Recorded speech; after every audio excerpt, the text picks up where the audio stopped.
Hace unos días el Papa Francisco ha declarado la heroicidad de las virtudes de la última de las videntes en Fátima, Portugal, Lucía dos Santos, y con eso se declara como venerable, lo cual el proceso siguiente sería su beatificación, que podría tener ya en un tiempo relativamente cercano. Y también hace poco, el 26 de junio pasado, se cumplió un año más de la revelación del supuesto tercer secreto de Fátima.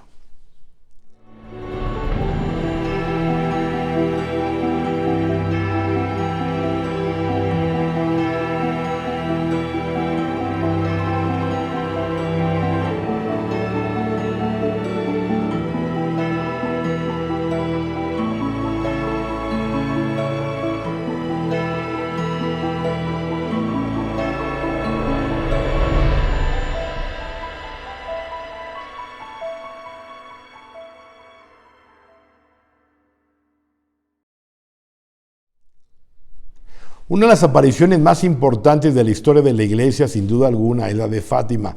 No es probablemente la más trascendental, me parece que hay otra que es más trascendental que Fátima, pero Fátima, sin duda alguna, ocupa un lugar junto con Guadalupe, junto con Lourdes en Francia, la Medalla Milagrosa, la Salette, Francia, un top 5 de las más importantes manifestaciones de la Madre de Dios en esta tierra.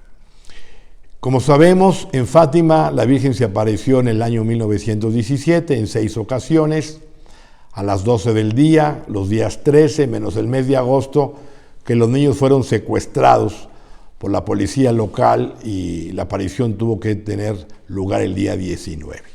Me quiero centrar en este video particularmente en el famoso y único secreto de Fátima, secreto dividido en 3 partes que dio a conocer la Santísima Virgen a Lucía, esa tercera aparición de julio de 1917.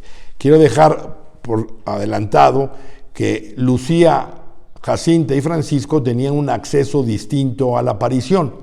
Lucía veía, oía y hablaba con la Santísima Virgen. Jacinta veía y oía, pero no hablaba. Y Francisco nada más veía, ni oía ni hablaba. Esto es importante porque todo el secreto tiene visión y también tiene palabras de la Santísima Virgen. Entonces, la primera parte, como sabemos, fue la famosa visión del infierno que tuvieron los niños, donde van las almas de los pobres pecadores porque no hay nadie que rece por ellas. Luego la segunda parte, o el inicio de la segunda parte del secreto, pues es ese deseo de la Virgen que, como las almas se están condenando, pues desea establecer en el mundo la devoción a su corazón inmaculado,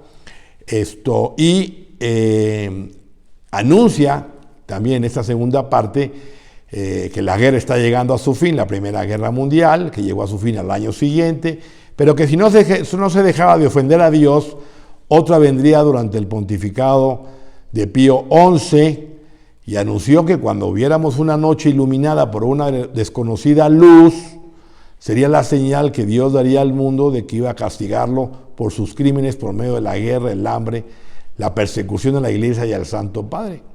Esta luz, pues según se pudo atestiguar, y Lucía lo anunció también, tuvo lugar el 25 de enero, la fiesta de la conversión de San Pablo, pero del año de 1938.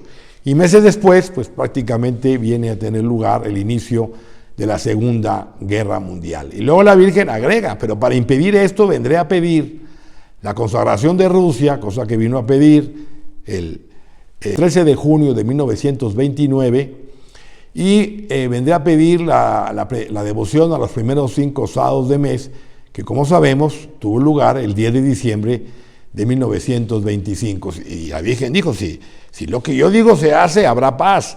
Entonces vendrá a pedir esa consagración. Si no, Rusia esparciría sus errores por el mundo, promoviendo guerras y persecuciones a la Iglesia. Los buenos serían martirizados, el Santo Padre tendría mucho que sufrir, varias naciones serían aniquiladas. Y luego entonces la Virgen, al final de esta segunda parte, dice: que al final Rusia será consagrada por el Papa, se va a convertir Rusia y al final su corazón inmaculado triunfará y se concederá al mundo un tiempo de paz. O sea, vendrá el triunfo del corazón inmaculado, Rusia va a ser consagrada, se va a convertir y se establecerá al mundo un tiempo de paz. Y luego venía una frase que era el inicio del la famosa tercera parte del secreto, que es, en Portugal siempre se conservará el dogma de la fe, etcétera, punto. Y ahí comenzaba, según las memorias de Lucía, el inicio de la parte oculta, o llamado también tercer secreto de Fátima. Sucintamente, porque es un tema que ya se ha mencionado, permítame explicarles la historia de este secreto y para terminar y concluir de qué habla el secreto. O sea, con muchísima certeza moral lo podemos afirmar porque hay unas condiciones actuales que estamos viviendo en el mundo y en la iglesia y por otra parte hay otras mariofanías o apariciones marianas que me permiten o nos permiten dar una clara asertividad en cuanto a lo que sería el contenido del auténtico secreto o de las palabras que la Virgen dio a conocer en 1917 respecto a la tercera parte y que lastimosamente pues la Iglesia, por las razones que sean, no nos dio a conocer más que la visión que se publicó el 26 de junio del año 2000. Entonces, ¿qué fue lo que sucedió? Bueno, pues Lucía, estamos en el año 1943, cae gravemente enferma en junio del 43, y el obispo, que era el titular, Monseñor da Silva, temiendo que Lucía fuera a morir, le pide que escriba el secreto. Pero Lucía no se va a contentar con una simple orden verbal, que lo quiere por escrito. Entonces, en septiembre 15 hay un documento oficial donde el obispo le ordena, como voto de obediencia, que escriba la parte aún oculta del secreto de Fátima. Entonces ahí va a venir una época, un momento de lucha. O sea, Lucía va a ser tentada por el demonio, porque el demonio sabía perfectamente bien que si daba a conocer el secreto, como la Virgen lo había solicitado en su momento, el demonio sabía que eso iba a ir en su detrimento, o sea, que eso no iba a ayudarle a su lucha para que las almas se condenen. Entonces el demonio empieza a atacar a Lucía pues para que no cumpla ese mandato. Y le viene una especie de parálisis en la mano que le impide llevar adelante ese propósito. Entonces pasa octubre, noviembre, todavía para diciembre, el día de Navidad, no ha podido Lucía cumplimentar este encargo del obispo, pero el día 2 de enero la Virgen se le vuelve a aparecer a Lucía y le alienta, le da la fortaleza, le ayuda para que pueda escribir, para que pueda poner por escrito el texto del secreto. Entonces, Lucía, el día 9 de enero,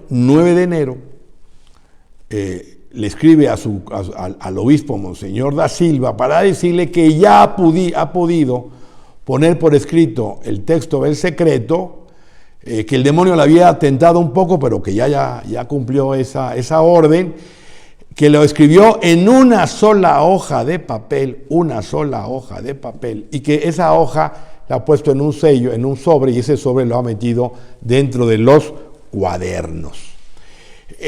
Quiero dejar en claro, hermanos, que hoy que es tan muy común en las redes sociales que todo el mundo pone una cámara y empieza a hablar de los temas que se le ocurren y que no conocen o conocen muy por encima, o temas de conspiración que están muy de moda, quiero decirles que esto que voy a exponer ahora o que estoy exponiendo no es una conspiración, no estamos hablando aquí de querer acusar a la iglesia de cosas que no nos constan y que ya se reveló el secreto y queremos buscarle 3 pies al gato, no, está debidamente documentado. O sea, estamos hablando de los estudios que hicieron, entre otros, el hermano Michel de la Trinité en su obra monumental de toda la verdad sobre Fátima, sobre todo el 3er tomo, como todos los estudios e investigaciones que hizo el sacerdote claretiano Joaquín María Alonso, que tiene o sea, que fue archivista de Fátima durante muchísimos años. Entonces, hay toda una información que se va acumulando, se va evidenciando y se va llevando conforme a los hechos van ocurriendo, lo cual nos permite tener un grado muy, muy certero, muy alto de asertividad sobre la afirmación de que no se dio a conocer las palabras que la Virgen reveló, o sea, que nos dio a conocer una parte del secreto de Fátima, y lo que no se dio a conocer es lo que está por venir, que va a ser gravísimo para el mundo y para la iglesia, que es lo que quiero ahora decir. Su servidor ha escrito 3 libros de este tema. En el año 2000 escribí El Sol Eclipsado, prácticamente a los 2 meses de que se publicó El Supuesto Secreto de Fátima en junio de ese mismo año, escribí este libro, hablando y aportando la investigación correspondiente de las contradicciones que hubo en esa presentación del secreto. Luego escribí otro libro en el 2007 intitulado 2 papas en Roma, donde seguí acumulando más información y más pruebas sobre lo mismo. Y luego recientemente, con motivo del centenario de las apariciones de Fátima, escribí en 2017 otro libro que se llama Gracias de Omisión del Centenario de Fátima, o también con el nombre de Profecía Pendiente, que se puede conseguir en Amazon, este último libro. Entonces, no estamos hablando de manera gratuita, sino con toda la información, porque luego me escriben en YouTube y ¿cómo lo prueba? ¿O por qué lo dice? Bueno, pues hay toda una voluminosa información documentada que tengo en mis libros. No estoy diciendo que los vaya a comprar, simplemente que está debidamente asentado, donde estoy afirmando lo que aquí estoy expresando. Entonces, el 9 de enero escribe El Secreto, y queda en una sola hoja de papel, y es hasta junio 15 de ese mismo año 44 que le entrega el secreto Lucía al obispo da Silva. Y ahí se queda el secreto, porque el obispo hizo un intento de llevarlo a Roma o entregarlo a Roma, pero Roma no lo quiso aceptar, y ahí estuvo hasta el año de 1957 el secreto. Entonces, ya Roma requiere el secreto porque la Virgen había pedido que el mismo fuera revelado a más tardar en el año de 1960 o a la muerte de Lucía, lo que ocurriera primero. Esto es importante porque también a Lucía la dejaba en lucha constante, ¿verdad?, de que hay que estar cada día cumpliendo la voluntad de Dios, y porque le están avisando que pues, igual te puedes morir antes del año 1960, lo que ocurriera primero. Cualquiera de los dos, entonces, se daría a conocer el secreto de Fátima. Entonces, en el año 57, Roma pide el secreto y se manda a Roma, pero antes de mandarlo, como el obispo da Silva no quiere leer el contenido del secreto, que lo pudo haber hecho, entonces su secretario particular, Monseñor Venancio, antes de enviarlo a Roma, toma el sobre, el secreto, y lo ve a trasluz, y él afirma que pudo percibir claramente que era media hoja carta, donde había no más de 20, 25 renglones, que era el texto del secreto de Fátima, el texto del secreto. Entonces, esas 20, 25, más o menos estoy hablando de un texto cuya longitud es similar a la segunda parte del secreto que acabo de mencionar y que se puede perfectamente encontrar en internet, la segunda parte del secreto de Fátima. Entonces, en longitud es más o menos lo mismo, 20, 25 renglones. Llega a Roma el día 16 de abril del 57 y lo recibe el Papa Pío XII, o el encargado. En ese entonces el jefe del Santo Oficio pues, era el propio Papa. Entonces se coloca el secreto en un pequeño cofre con una leyenda que decía Secretum Sancti Officii, y ahí se metió el secreto de Fátima, y ahí estuvo, en la habitación del Papa, y él no lo abrió, porque quería esperar hasta el año 1960. De esto da testimonio la hermana Pascualina Lennert, que era la asistenta particular del Papa Pío XII, la monja. Esto es lastimoso que el Papa no lo haya leído, porque como sabemos, el entonces Eugenio Pacelli, el obispo Pacelli, que luego fue Pío XII, pues fue consagrado obispo precisamente el mismo día y a la misma hora en que la Virgen se apareció en Fátima, es decir, el 13 de mayo de 1917 a las 12 del día. Lamentablemente, pues el Papa ya no leyó el secreto. Entonces llega Juan 23 en el 58 y el 17 de agosto del 59, entonces el Papa pide el secreto, se lo lleva el decano Philippe, un señor Philippe, y el Papa entonces espera a leerlo con su confesor. Después que lo lee, pide la presencia de un traductor portugués, Monseñor Pablo José Tavares, que era era portugués, para que le explicara ciertas expresiones dialectales o ciertas expresiones regionales del idioma portugués que el Papa no lograba comprender bien.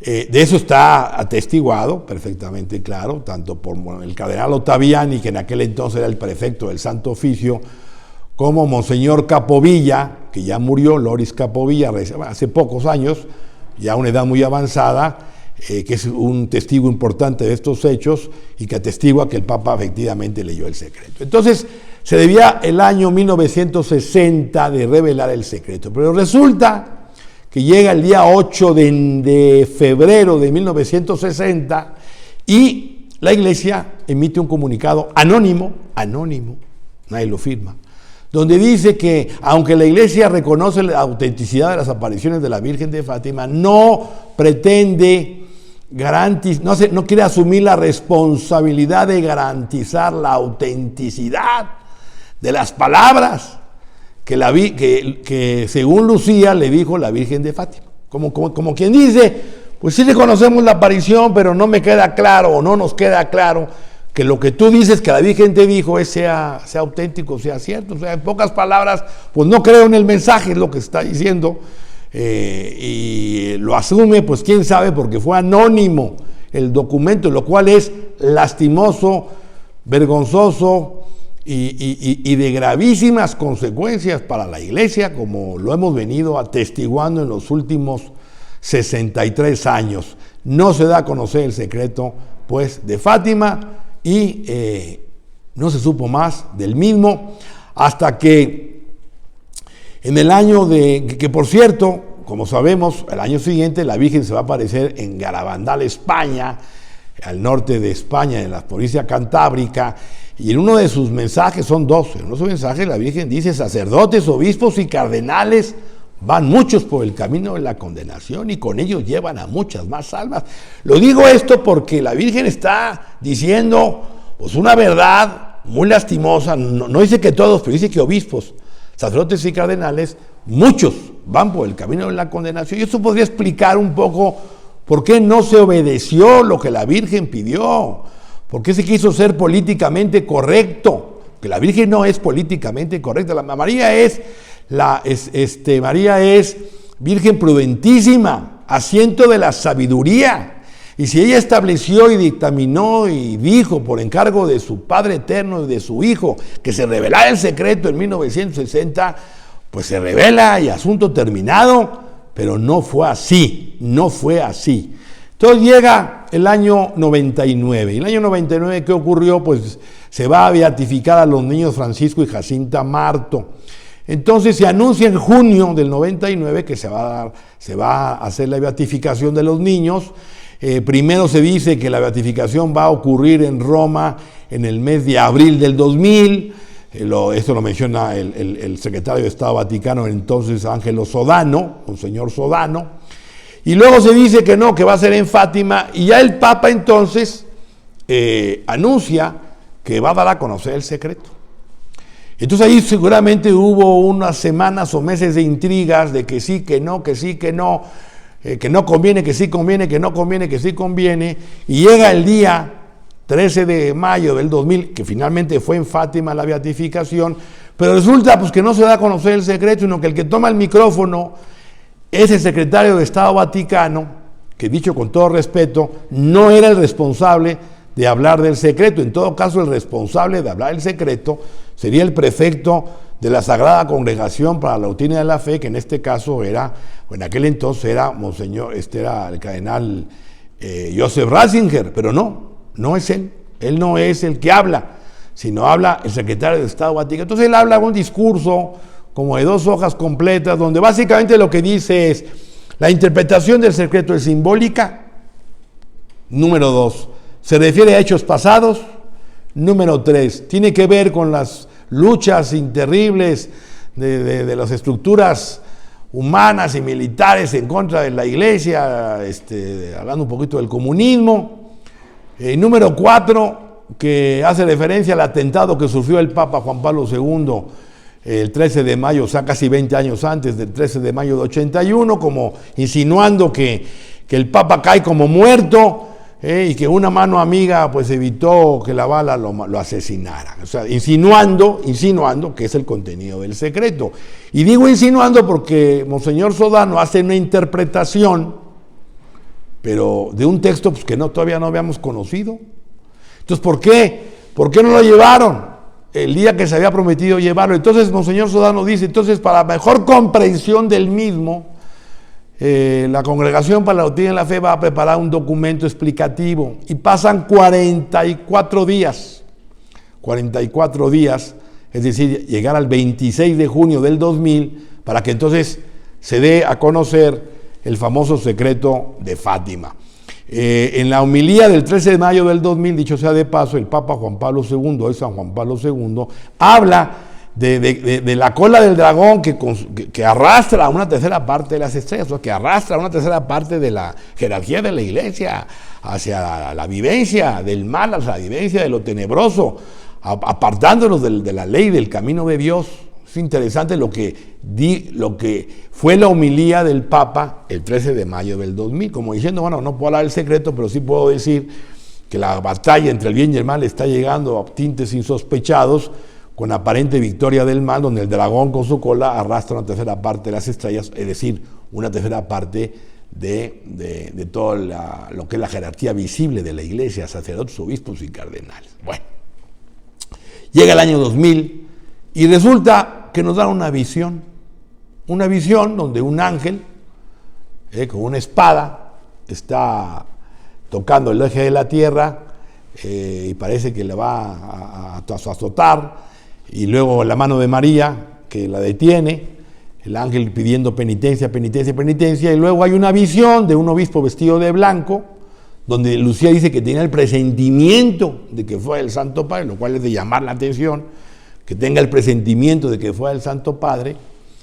lo cual indica algo que luego más adelante voy a mencionar. Y luego ve al Santo Padre salir de una ciudad medio en ruinas, con pasos vacilantes, rezando por las almas de los cadáveres que se encontraban en el camino, hacia una montaña, y en la montaña es asesinado el Santo Padre con armas de flecha y fuego, y tras él mueren sacerdotes, religiosos, religiosas, obispos y laicos de toda clase y condición. O sea, es una persecución abierta en contra de la Iglesia. Esa es la visión. Y asunto arreglado, y se dice que no hay más que decir. Sin embargo, hay un montón de inconsistencias. Como dije en un principio, Lucía escribió el secreto en una sola hoja de papel, y aquí nos dan a conocer que son cuatro hojas las que nos dan a conocer. Segundo, se dice que esas 4 hojas suman 62 renglones. Lo que vio Monseñor Venancio eran 25 renglones, o sea, es casi 3 veces más extenso de lo que en realidad vio Monseñor Venancio. Tercero, el secreto llegó el 16 de abril de 57, está atestiguado y documentado, pero Roma, en el año 2000, los que dieron a conocer el secreto, Monseñor Bertone y Monseñor Ratzinger, aportan documentación de que el secreto llegó el 4 de abril, o sea, hay 2 fechas distintas, con sellos del Vaticano, 4 de abril y 16 de abril. Dice el Vaticano en el 2000 que el secreto estuvo custodiado en el Santo Oficio, cuando sabemos que el secreto estuvo en la habitación del Papa, según el testimonio de la Madre Pascualina Lennert. En Vaticano en el 2000 dijo que el Papa Juan Pablo II había leído El Secreto en 1981, pero eso contradice lo que dijo en aquel entonces su portavoz Joaquín Navarro Valls, que ya murió, que el Papa había leído El Secreto en 1978, a los pocos días de haberse electo Papa. Luego, recuerden que dije que Juan XXIII había pedido la presencia de un traductor portugués, José Pablo Tavares, para que le aclarara ciertas expresiones dialectales o regionales. Pues resulta que el texto que se dio a conocer en el año 2000, de las 62 renglones y 4 páginas, no tiene ninguna expresión dialectal o regional, de acuerdo con una perita portuguesa de nombre María Gracia Russo. Y así podemos ir sumando una serie de... Y hay más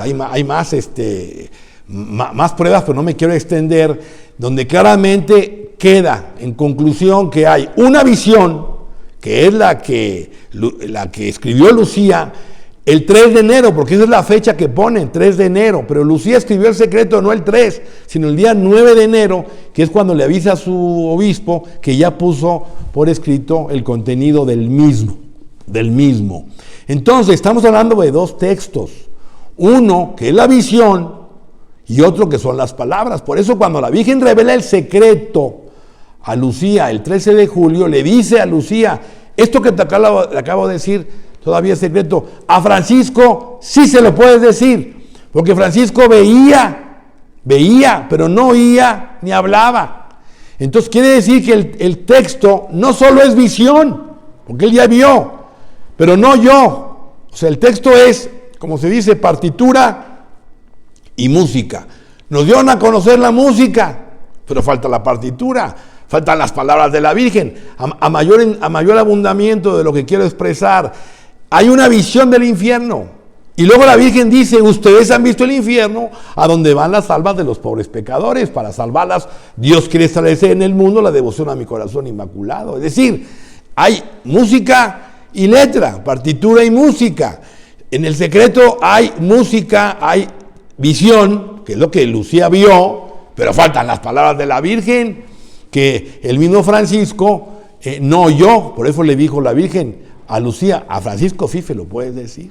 Esta es la realidad, la absoluta y tremenda realidad, lo que revela, me da pena decirlo, pues las luchas intestinas, la conciencia que pesa sobre uno o varios obispos o cardenales que tuvieron la responsabilidad, o de papas que tuvieron la responsabilidad de dar a conocer el secreto y no lo dieron a conocer, repito, por razones que pesan sobre su conciencia y que ya solo el cielo los ha juzgado. Esa es la realidad, hermanos. Entonces, ¿qué es lo que ocurrió a últimas fechas? Pues como sabemos, el Papa Benedicto XVI, con motivo del 10º aniversario de la beatificación de Francisco y Jacinta, va a Fátima. Y en el avión, con motivo del todo el tema de la pederastia, en el avión al Papa le hacen una serie de preguntas sobre el tema que estoy mencionando, y como va a Fátima, entonces él hace un comentario que me parece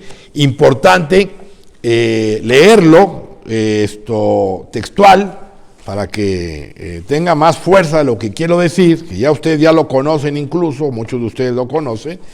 Y entonces le preguntan al Papa sobre el tema de Fátima, le preguntan sobre la pederastia en la iglesia, etcétera, y él dice, además de esta gran visión del sufrimiento del Papa, que dice el Papa Benedicto XVI, que podemos en principio relacionarlo con Juan Pablo II, dice, más allá del momento indicado de la visión, o sea, más allá de la visión que se conoce, se habla, dice el Papa, se habla, o sea que hay palabras, se habla y se ve la necesidad de una pasión de la iglesia, o sea, se habla y se ve de una pasión de la iglesia.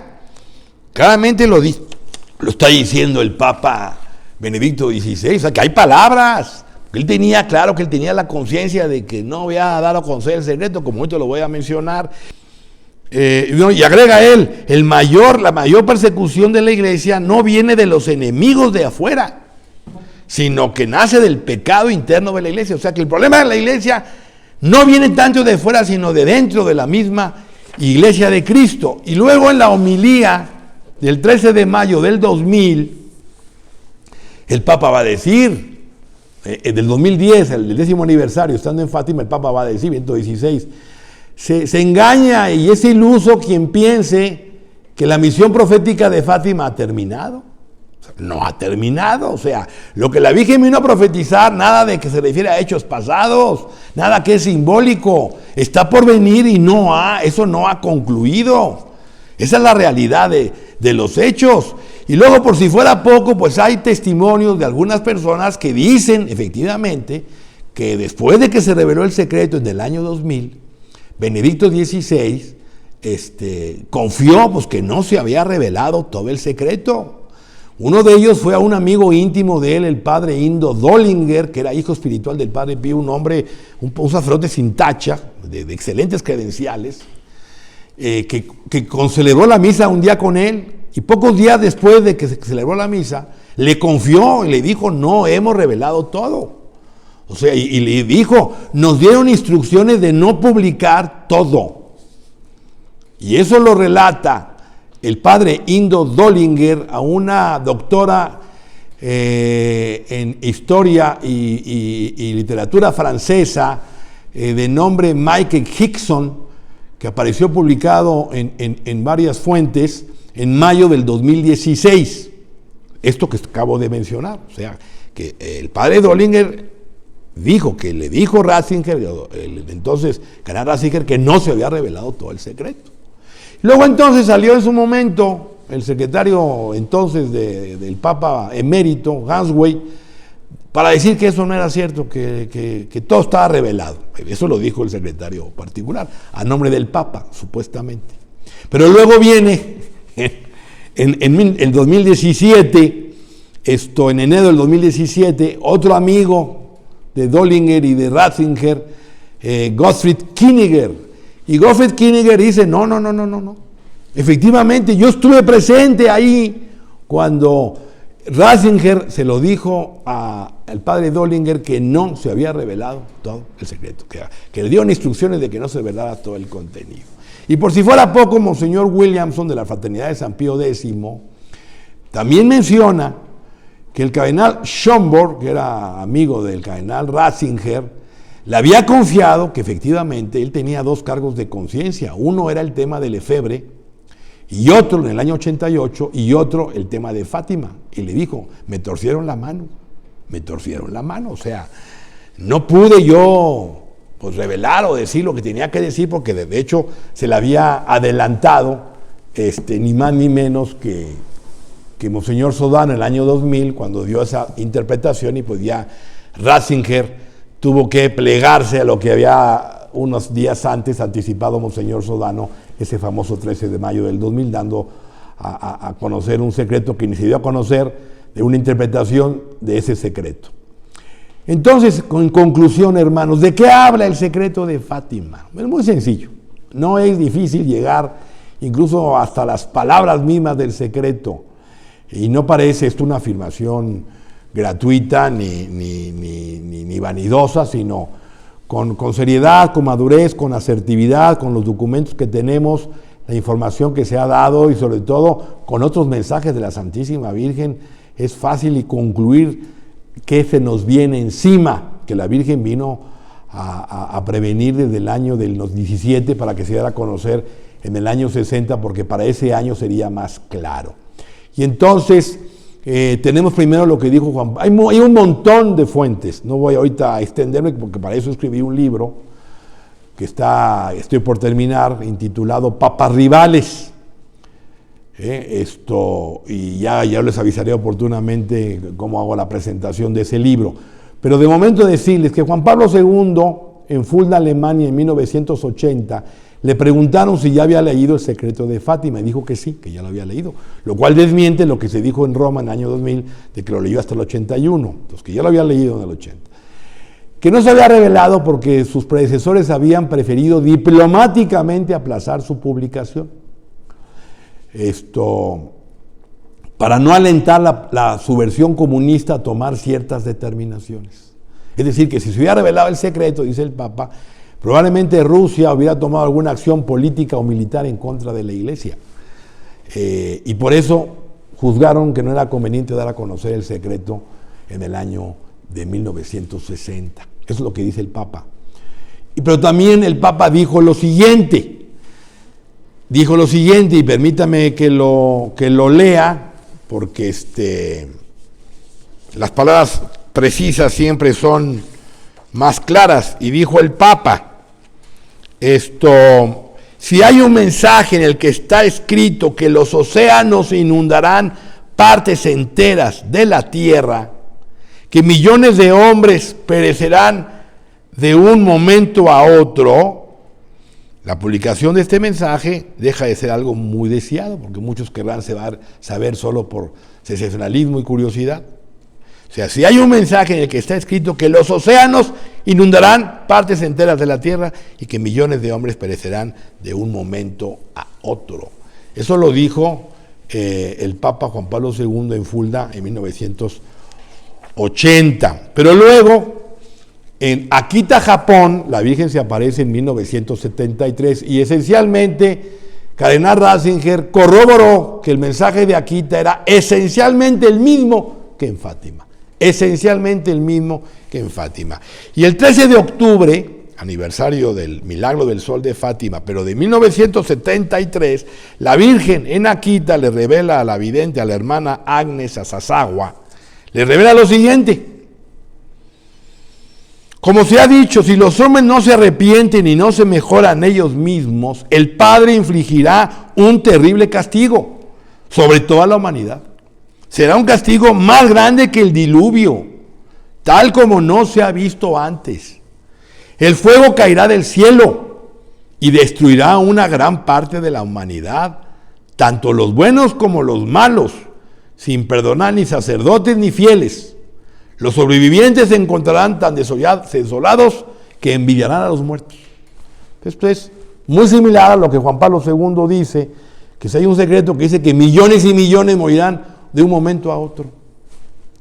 Un castigo peor que el diluvio, caerá fuego del cielo. Está hablando de un castigo que viene de afuera, no de causas internas, sino de causas cósmicas. Pero luego agrega, porque no es todo el secreto de Fátima, no solo es un castigo si no nos convertíamos, sino que también dice lo siguiente la Virgen en Akita, mensaje esencialmente igual a Fátima: la obra del demonio se infiltrará hasta el interior de la iglesia, de tal manera que se verán cardenales oponerse a cardenales y obispos contra los obispos. Cardenales contra cardenales y obispos contra los obispos. Y esta división que ya la estamos viviendo hoy, pues se va a concretar cardenales contra cardenales en un cónclave, porque para eso son los cardenales, para elegir a un papa en un futuro cónclave habrá división, y eso yo lo explico en el libro de Papas Rivales, que no es el tema de ahorita, sino ahorita es hablar a grandes rasgos de qué habla el secreto. Y por si fuera poco, al padre Esteban Gobi, fundador del movimiento sacerdotal mariano, también le habla de Fátima. En muchos mensajes, fueron mensajes del año 73 hasta el año 99, pero en dos particularmente se refiere al tema del secreto y dice lo siguiente el 11 de marzo del 95. En el mismo lugar donde me aparecí, pues se lo revela en Fátima, ese mensaje se lo transmite en Fátima al padre Esteban Gobi. El mismo lugar que me aparecí, quiero manifestaros mi secreto. Mi secreto concierne a la iglesia. En la iglesia se llevará a cabo la gran apostasía que se difundirá por todo el mundo. El cisma que se realizará en el general alejamiento del evangelio y la pérdida de la fe. O sea, el demonio se meterá, alcanzará una gran apostasía, y habrá un gran cisma terrible para toda la iglesia universal. No estoy hablando del cisma alemán, sino de toda la iglesia universal. Y en otro mensaje, en la misma línea, del 13 de junio del 89, dice: si el objetivo de la masonería, la Virgen habla de la masonería, es conducir a las almas a la perdición, llevándolos al culto de falsas divinidades, el fin de la masonería eclesiástica, o sea, la que está metida dentro de la iglesia. Por eso el Papa Pablo VI dijo que el humo del infierno había entrado dentro de la iglesia de Dios en el año 72, dice la Virgen al padre Gobi. La masonería eclesiástica, en cambio, su fin es destruir a Cristo y a su iglesia. Destruir a Cristo y a su iglesia, construyendo un nuevo ídolo, un falso Cristo y una falsa iglesia. O sea, falso Cristo, falsa iglesia, estamos aquí hablando en el contexto, un falso papa y una falsa iglesia, que tendrían que surgir en el futuro cercano.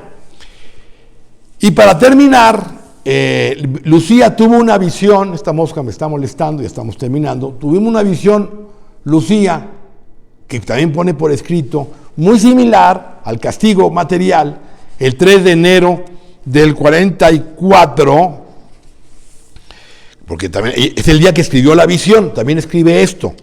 Y dice ella, es una visión que casi no se conoce, y dice ella, sentí el espíritu inundado por un misterio de luz que es Dios, y en él vi y oí la punta de la lanza como llama que se desprende, toca el eje de la tierra. Es similar, así comienza la visión que se dio a conocer en el 2000, pero esta es otra visión que tuvo. Ella, la tierra, se estremece, porque la llama toca el eje de la tierra se estremece, montañas, ciudades, villas y aldeas con sus habitantes son sepultadas. El mar, los ríos y las nubes salen de sus límites desbordándose, inundando y arrastrando en un remolino casas y gente en un número que no se puede contar. Es la purificación del mundo por el pecado en el cual está inmerso. Hermanos, en conclusión, el secreto no se reveló porque habla de una apostasía que saldrá de la cúspide de la iglesia y de un castigo terrible. Por eso decía el Papa Juan XXIII en su momento, no quiero ser profeta de calamidades, no tiene nada que ver con mi pontificado, y decidió no dar a conocer el secreto. Incluso, acto seguido, mandó guardar a Lucía para que no hablara con nadie, a menos que hubiera un expreso permiso del Vaticano. Y así estuvo Lucía prácticamente hasta el día de su muerte. Hermanos, la situación del mundo es muy grave, muy grave. Esto que estoy diciendo no pretendo desacreditar ni ser un hijo infiel de la iglesia. Yo rezo todos los días por la iglesia, rezo por los sacerdotes, rezo por los pastores y jerarcas de la iglesia, rezo por el Papa, por la conversión de los pecadores, dentro de mis muchas peticiones que hago cada día. Soy hijo fiel de la iglesia, no pretendo desacreditar la santidad de la iglesia, pero la iglesia está en una gran y terrible crisis de fe que pasa desapercibida para la inmensa mayoría de los hombres que pueblan esta tierra. Si no hay una conversión, si el hombre se sigue burlando de Dios, como se burla hoy con toda esta ideología de género, con todo el aborto, con toda la violencia, con toda la muerte, con toda la perversidad que se da en torno a la sexualidad hombre y mujer, y con toda esta indiferencia profunda a las cosas de Dios, si no hay un cambio, vendrá un terrible castigo al mundo. Olvídense, o sea, yo sé que se hablan de muchas cosas que van a ocurrir antes, sí, pero este es un castigo terrible, que la misma Fátima también se lo corrobora al padre Gobi. Permítame, porque esto creo que no lo dije y lo quiero mencionar rápidamente. Cuando dijo la Virgen que se refería a la iglesia a su secreto, también dice, mi secreto también se concierne a la humanidad. Le dice la Virgen en ese mensaje del 11 de marzo. La humanidad llegará al culmen de la corrupción y de la impiedad, de la rebelión contra Dios y de la abierta oposición a su ley de amor. Ella conocerá hora de su mayor castigo, que ya predijo el profeta Zacarías. O sea, conocerá las horas de su gran castigo por la impiedad de la humanidad. ¿Y qué dijo el profeta Zacarías? Pues Zacarías, ese texto que se menciona en el mensaje de Fátima, dice, Zacarías despierta, dice, hiere al pastor que se dispersen hiere al pastor y que se dispersen las ovejas. Y dice, yo tornaré mi mano contra los pequeños, y sucederá en toda la tierra, oráculo de Yahvé, que 2/3 serán de ella exterminados, y el otro tercio quedará en ella. Estamos hablando de una purificación terrible a la humanidad. Entonces, hermanos, lo que yo siempre he insistido en los últimos videos, y ya termino finalmente, hay que prepararnos en la vida espiritual. Y esa preparación implica hacer sacrificio y penitencia para preparar el cuerpo, para reparar los pecados de la carne, los pecados del cuerpo. Hay que vivir de fe, no de lógica ni de razón, para fortalecer el entendimiento. Cristo ha prometido que las puertas del infierno no prevalecerán, que ha dicho, no tengan miedo, yo he vencido al mundo. Y hay que prepararnos con la gracia de Dios en el alma en gracia, comulgando en gracia, fortaleciendo nuestra alma en gracia, con una participación íntima y frecuente de la Eucaristía, donde está Cristo presente con todo su cuerpo, alma, sangre y divinidad. Y haciendo buenas obras, llevando el mensaje a los demás, llevando el mensaje del Evangelio, para que de esta manera nuestro corazón sea un corazón de carne y podamos ir luchando cada día por vivir las virtudes de la Santísima Virgen María. Si no, no vamos a perseverar. No tendremos la luz para discernir cuál es el camino verdadero. Nos vamos a confundir cuando venga el signo de la Iglesia que está a las puertas a la muerte del Papa Francisco. Ojalá y estas consideraciones nos sirvan para tomar en serio ese llamado a la santidad, que es una exigencia de nuestro Creador cuando dice, sed perfectos. Cristo dice, como mi Padre Celestial es perfecto. Y como lo dice también la Escritura, esta es la voluntad de vuestro Padre, nuestra santificación. Luchar pues por ser santos cada día, para prepararnos a los tiempos dificilísimos, pero que también vendrán acompañados para los que sean fieles del triunfo del corazón inmaculado de María, que será incondicional. Dios les bendiga y muchas gracias.